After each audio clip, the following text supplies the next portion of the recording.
It was a quiet Tuesday afternoon in early spring, the kind of day that felt too normal to go wrong. You remember watching her walk down the block, that bright pink backpack, swinging behind her like a metronome. Ava Taylor, just 12 years old, full of life and always humming some song she loved. She'd just left Willow Creek Middle School, a 10-minute walk to her house, a route she'd taken 100 times before. But this time, she didn't make it home.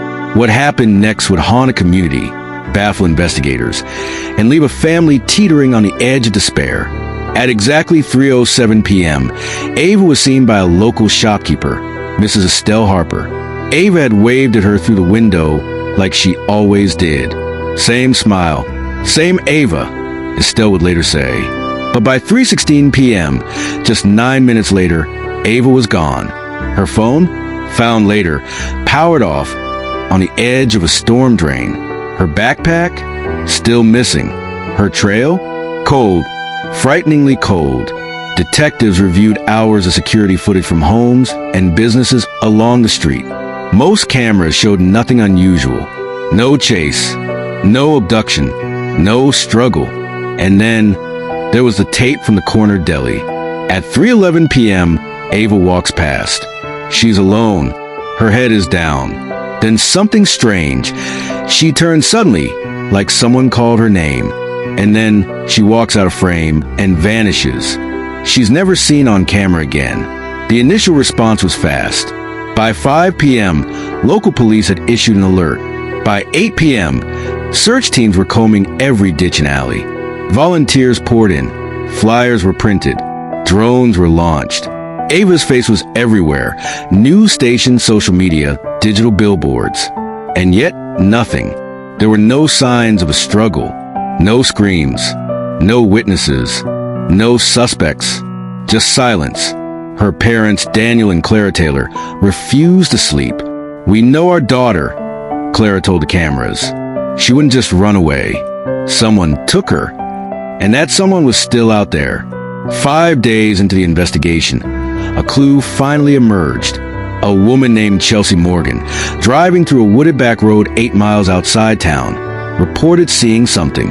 A pink backpack, half buried in leaves, just off the shoulder. Investigators raced to the location. It was Ava's. Inside were her notebooks, a charm bracelet from her grandmother, and a library book, The Secret Garden. The pages were water-stained. The strap was torn. This wasn't lost.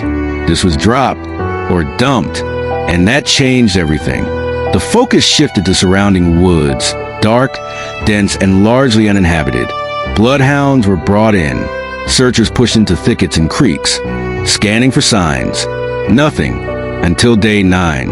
A scrap of fabric, matched to the hoodie Ava had worn, was found snagged on a chain-link fence behind an abandoned house deep in the woods. The house had been empty for over 2 decades. Locals called it the Gray Hollow. No electricity, no neighbors. But inside, investigators found something chilling. A mattress on the floor, a half-eaten sandwich, a single pink shoelace. Whoever had been there had Ava, or at least they did. Forensics teams scoured the home. They lifted partial fingerprints, DNA samples, fibers.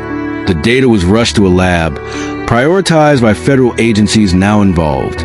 But results take time, and time was running out. Every hour stretched longer. The town grew quiet, tense. Police presence increased. Rumors swirled. Someone saw a white van. Someone else saw a hooded man lurking near the school 2 days before Ava vanished.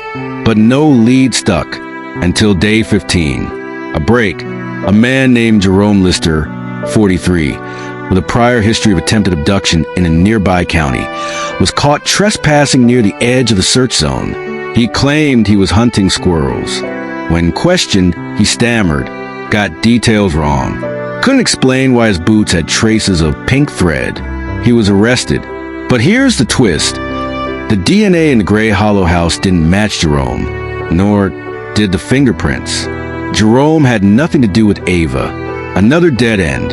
And now, the clock was spinning with no answers, just pain.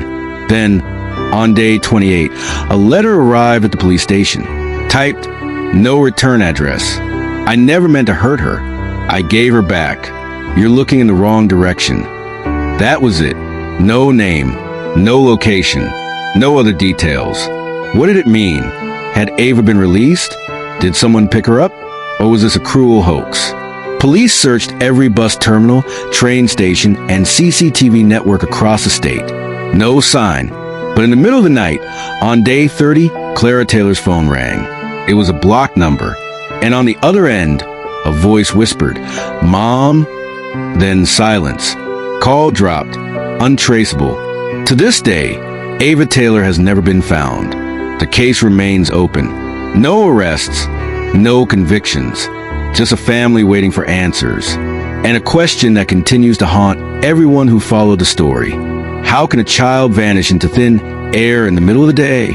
And why did the one place she should have been safest, her walk home from school, turn into a crime scene? If you know anything about the disappearance of Ava Taylor, please contact your local authorities, because someone out there knows the truth. And maybe, just maybe it's time they spoke up. Missing and Unsolved. Real people, real mysteries, still unsolved. Backhand Index Pointing Right subscribe for more true crime cases that demand answers.